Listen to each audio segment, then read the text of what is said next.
Bonsoir à tous, bienvenue dans Plus d'actu. Le football nous offre deux visages cette semaine. Celui rayonnant des supporters de l'Union Saint-Gilloise qui fêtent le sacre de leur club. Vendredi, il affichera celui du recueillement puisque l'on commémorera le 40e anniversaire du drame du Heysel. La planète foot qui rit et la planète foot qui pleure. On en parle ce soir avec nos invités. Voilà des invités que je vais vous présenter tout de suite, en commençant par vous, Alain Courtois, bonsoir. Bonsoir. Vous êtes le secrétaire général honoraire de la Fédération belge de football, mais aussi ancien échevin des sports de la ville de Bruxelles, ancien directeur du Sporting Club d'Anderlecht. Et ce n'est que pour citer quelques fonctions que vous avez occupées. Et puis j'ai le plaisir de recevoir aussi Marco Martiniello, bonsoir. Bonsoir. Vous êtes sociologue à l'Université de Liège. On va voir tout de suite les images de joie, les images des supporters de l'Union Saint-Gilloise qui fêtent le sacre de leur club. C'était hier soir sur la place Van Menen. Alors Alain Courtois, vous qui êtes un fan du Sporting d'Anderlecht, elles vous inspirent quoi ces images? D'abord, ce sont de très belles images de fête du football. C'est quand même réconfortant. Mais je pense que le titre tout à fait mérité, tout à fait mérité. Et c'est un club qui a grandi, qui a une histoire, qui a grandi, qui a bien grandi. C'est aussi un club des affaires, hein. Il ne faut pas croire que c'est uniquement familial, tout ça.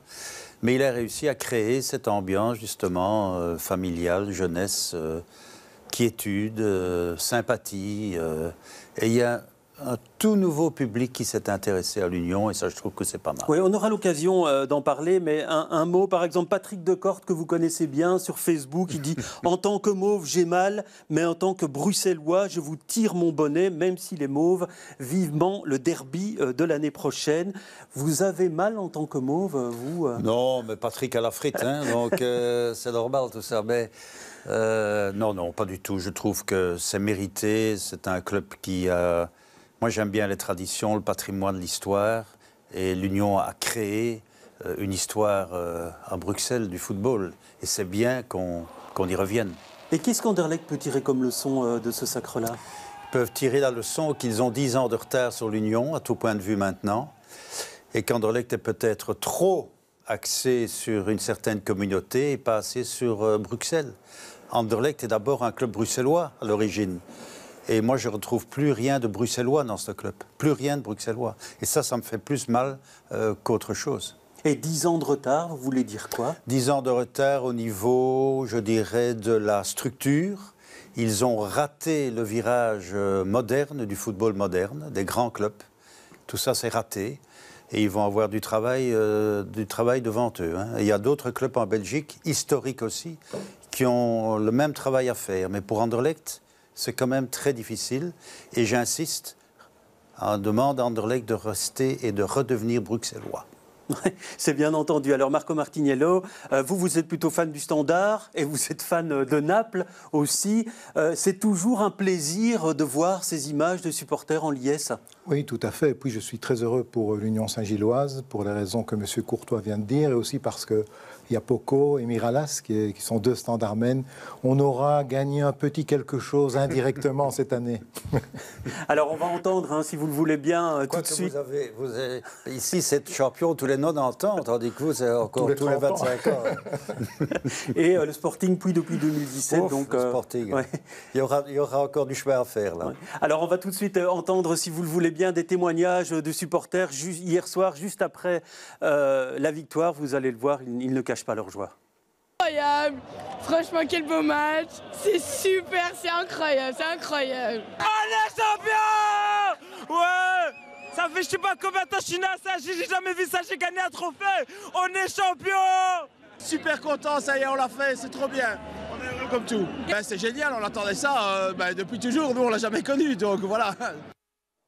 Alors Marco Martiniello, on parle, Alain Courtois le disait, on a une image de supporter idéale presque quand on voit un supporter de l'Union Saint-Gilloise. Pourquoi selon vous? Quelle est l'alchimie que le club a réussi à créer? Alors, je crois que l'alchimie que le club a réussi à créer, c'est une alliance entre les supporters traditionnels Bon, évidemment, il n'y en a plus qui sont, ou très peu, qui sont vivants de la première victoire, mais quand même les supporters traditionnels qui sont descendus dans les divisions avec le club, et puis il y a ces nouveaux supporters. Vous savez, la plupart des Italiens qui sont à Bruxelles maintenant, je parle de la nouvelle communauté italienne qui arrive à Etterbeek, etc., ils sont tous supporters de l'Union.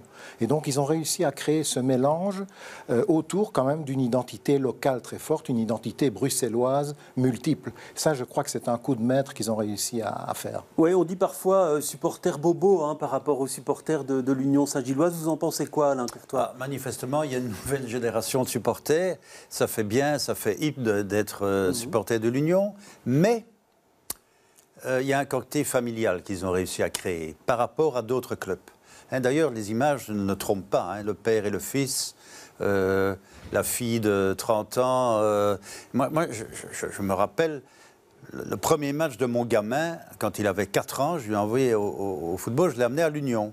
Parce que je me suis dit, là, c'est sympa, c'est bien.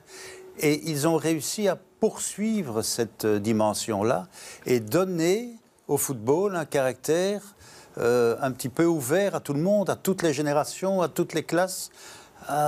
C'est ça le football. En fait, l'Union représente bien le côté multiculturel bruxellois qui est actuellement à l'heure actuelle à Bruxelles, et en plus ce mélange de classes sociales, de toutes les générations, ce que certains clubs n'ont plus. Certains clubs se sont presque mis sur leur noyau dur de supporters.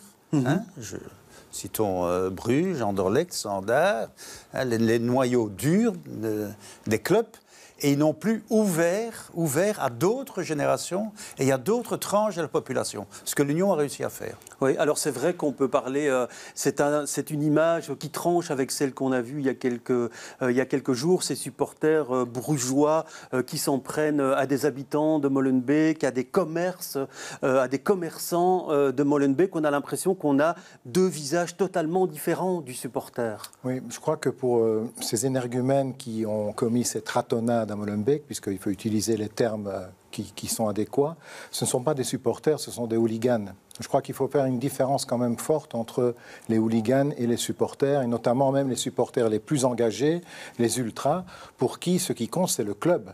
Il peut y avoir de la violence, mais elle est secondaire, tandis que pour les hooligans, d'autant plus les hooligans qui sont fortement liés à l'extrême droite, ils sont venus pour casser, si possible, pour de l'arabe. Sur votre page Facebook, vous avez indiqué actes terroristes et racistes perpétrés par des supporters du club de Bruges. Oui, bien sûr, tout en disant que ce n'est pas un acte qui se compare au terrorisme qu'on a connu à Paris ou à Bruxelles, mais c'est terroriste dans le sens où ils ont voulu faire peur à une partie de la population, la terroriser. Et ils ont quelque part raté. Et quelque part, ça nous dit quelque chose aussi sur la force de cette ville de Bruxelles, même dans les quartiers difficiles. Oui, alors c'est une image dont le foot ne sait pas se défaire, ce hooliganisme et ces nouvelles formes qu'il prend à caractère purement raciste, Alain Courtois. C'est pas neuf. Parce que... Ça n'a pas une dimension supplémentaire? Oui, mais je vous rappelle, de mon temps, on a dû lutter contre le fascisme et l'infiltration de mouvements d'extrême droite dans deux clubs, je me rappelle très bien, je vais en citer un, qui n'existe pratiquement plus, c'est le Racing Jet. Curieusement, ce n'est donc pas neuf, mais ce qui est neuf, c'est qu'effectivement, on utilise maintenant encore beaucoup plus le football pour être participant à des mouvements politiques vraiment marqués. Ce qui me frappe ici, pour Bruges, c'est que la responsabilisation des clubs n'est pas assez faite. Donc ces gars avaient des tickets de Bruges. Comment est-ce qu'ils avaient pu avoir des tickets de Bruges? Et donc moi j'insiste vraiment pour responsabiliser énormément les clubs. C'est l'article 1 de l'UEFA. Les clubs sont responsables de leurs supporters. Il n'y a jamais de problème avec l'UEFA. Les clubs, dire que l'UEFA parle, les clubs n'ont plus rien à dire. Et j'ajouterai encore une chose, on peut avoir des différends. Real Madrid, Barça. Barça, Real Madrid. Mais dans la rue,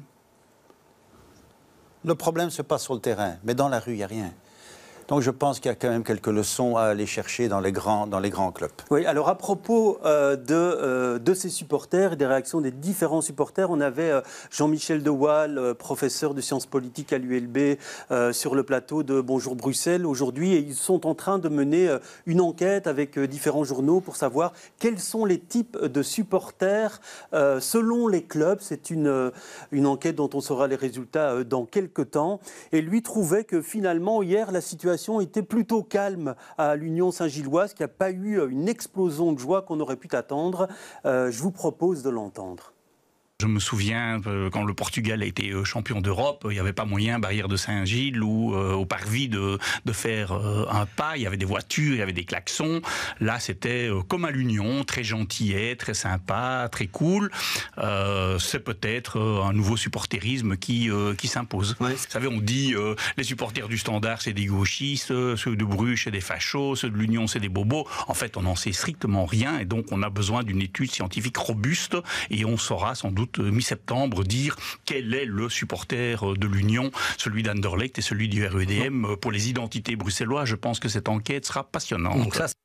On ne sait pas qui sont les supporters. Je soutiens tout à fait cette initiative de Jean-Michel De Waal, les universités, l'ULB, VUB, et puis quelques journaux. Il faut absolument le suivre dans cette enquête parce qu'on ne sait pas effectivement quels sont nos consommateurs de football.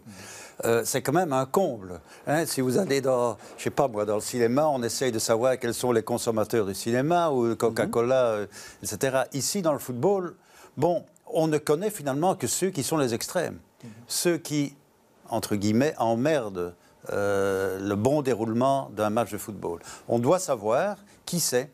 Et effectivement, je le rejoins, il y a une nouvelle forme de supporters. Ce qu'on doit faire, c'est mettre ceux qui sont les emmerdeurs à l'écart. Oui. Alors, vous qui êtes sociologue, comment ça se fait qu'on connaît si mal les différents visages des supporters ? On connaît mal à l'échelle de tous les clubs. Maintenant, moi, je peux vous parler des heures des supporters du Standard. Et ils sont gauchistes alors ? Non, justement, il y a un groupe qui a été créé suite à une tentative d'invasion par les fascistes de Bruges déjà il y a 25 ans. Mais ce serait faux de dire que tous les supporters du Standard sont gauchistes. Vous avez aussi là une espèce de panoplie de différents profils entre le sympathisant qui y va une fois de temps en temps et l'ultra qui est là tout le temps, en déplacement, même si l'équipe performe aussi mal que cette année. Et puis vous avez toute une série de positions. C'est aussi très interclassiste, c'est aussi très diversifié. Donc finalement, vous pouvez trouver à Liège des supporters qui ressemblent aux supporters type de l'Union et peut-être le contraire aussi. Donc je crois que cette étude nous montrera peut-être ce qu'il en est à l'échelle de toute la Belgique, parce que ça, c'est vrai qu'on n'a pas une image globale. Alors, si vous le voulez bien, on parlait du football qui rit, on va maintenant parler du football qui pleure, avec cette commémoration du drame du Heysel. C'était le 29 mai 1985, 60 000 personnes doivent assister à la finale de la coupe des clubs champions entre Liverpool et Juventus. C'est la finale de la Champions League. La finale de la Champions League. Et puis le match, avant le début du match, il y a ces mouvements de foule qui entraînent la mort de supporters italiens. Je vous propose une évocation qu'on avait réalisée il y a 20 ans. Voici un extrait du reportage.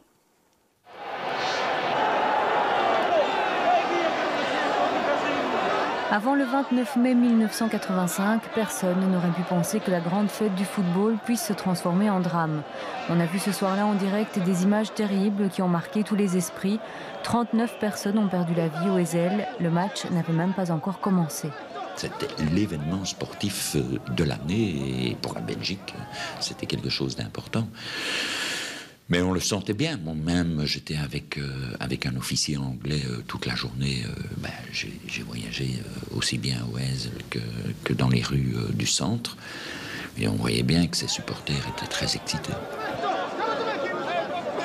J'attends toujours le responsable qui m'appelle à la radio des Jacques. C'est vraiment, viens vite, il faut du renfort. C'est vraiment la catastrophe. Nous sommes partis en quelques minutes, et comme tout le monde la chose se regarde, en prenant les tunnels, ça allait relativement vite. Je dis que dans le quart d'heure, nous étions sur place, et là on s'est vraiment rendu compte que c'est quelque chose de terrible. On est arrivé là, c'était pire que si c'était la guerre, quoi. J'avais jamais vu ça de ma vie. Les hélicoptères, les autopompes, les chevaux, des gens qui couraient dans tous les sens. J'ai vu des gens courir avec une chaussure, sans chaussure.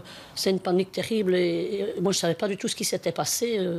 C'était horrible, quoi. Le drame s'est produit vraiment en 3-4 minutes, pas plus. C'était pas des coups. C'était vraiment un mouvement de panique d'une foule qui était agglutinée dans le bloc Z.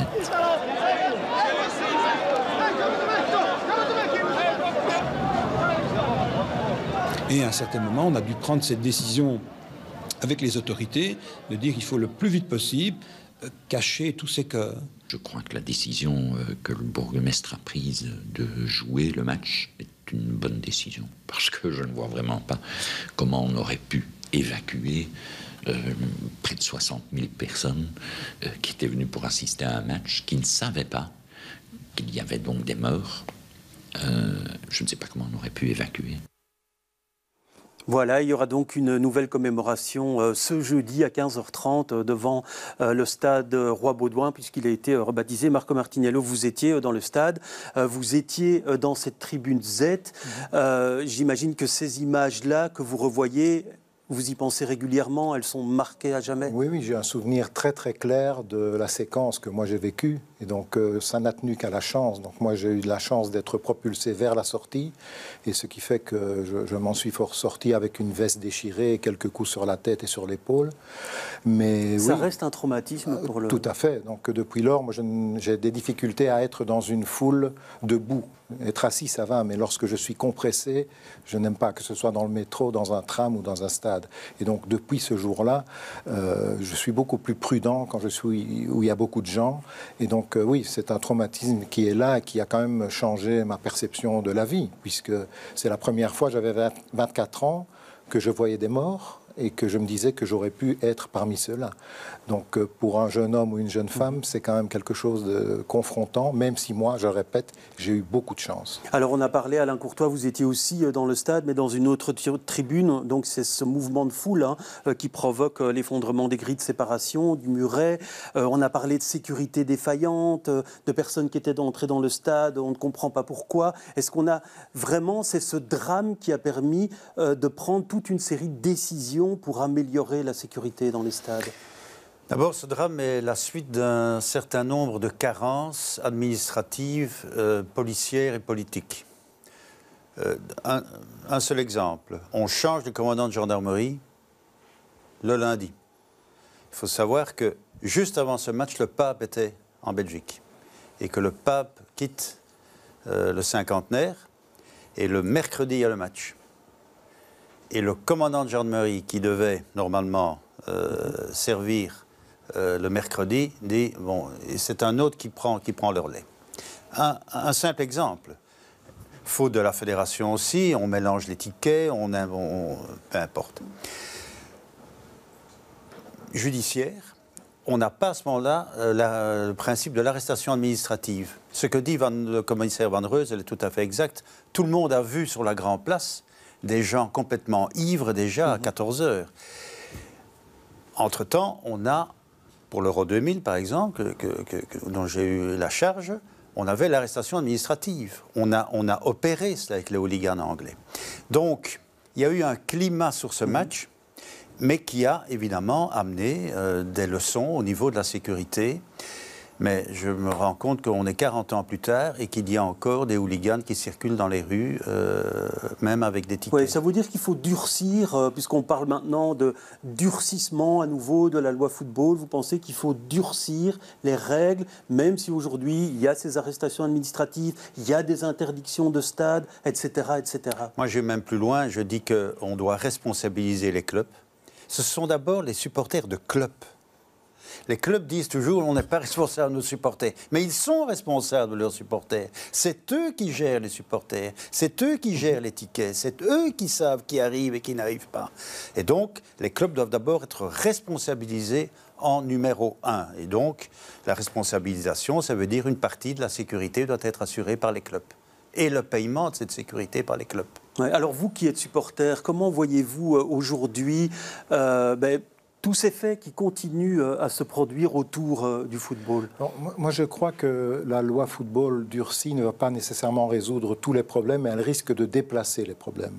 On le voit déjà, il y a maintenant des phénomènes qui n'existaient pas à l'époque, comme les free fights, où des hooligans des différents clubs se rencontrent pour faire des challenges.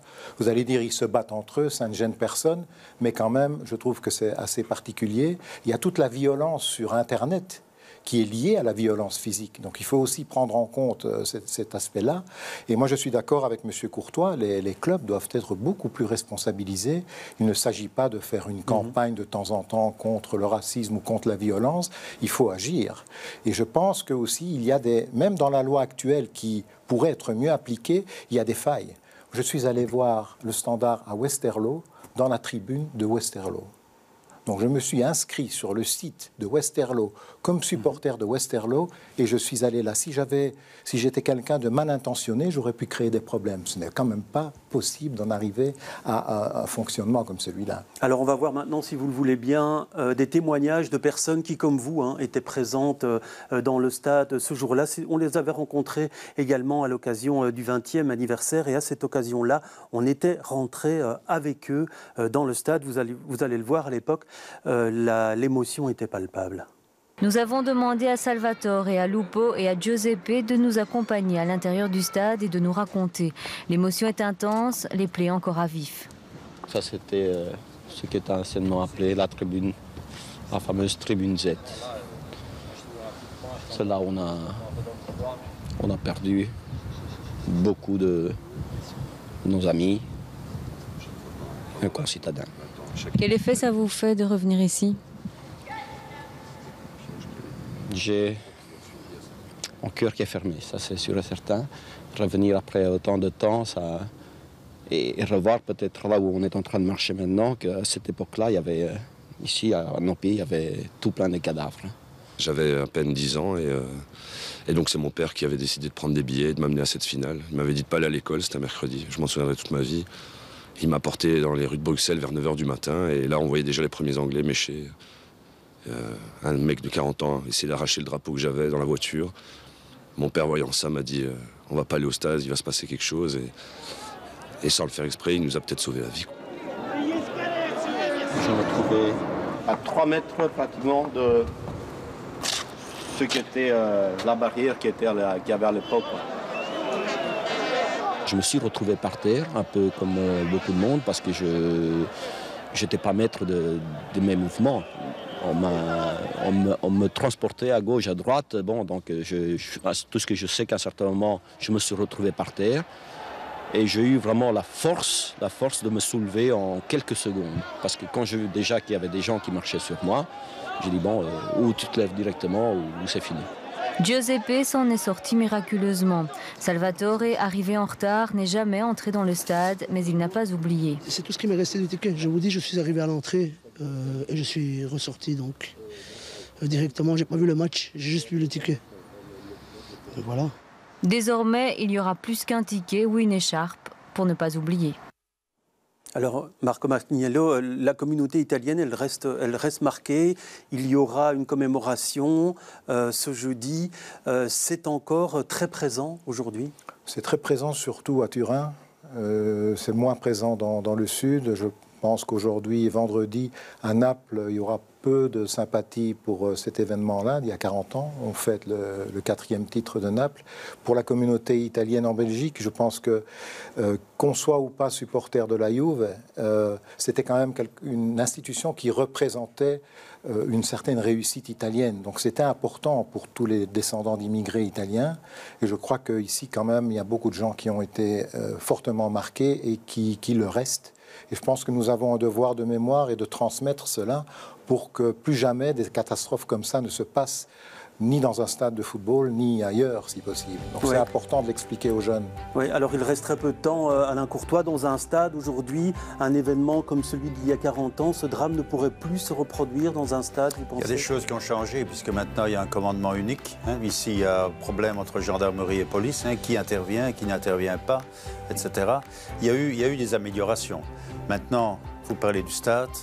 On en fera une émission, j'espère, un jour sur ce stade. L'état du stade à l'heure actuelle. Ouais, par rapport il y a 40 ans. pour moi, ce stade plus utilisable. Bah, effectivement, on vous réinvitera pour parler de l'avenir du Stade Roi-Baudouin. Merci en tout cas d'avoir été présent ce soir sur notre plateau. Plus d'actu, c'est terminé pour ce soir. Je vous retrouve demain avec beaucoup de plaisir.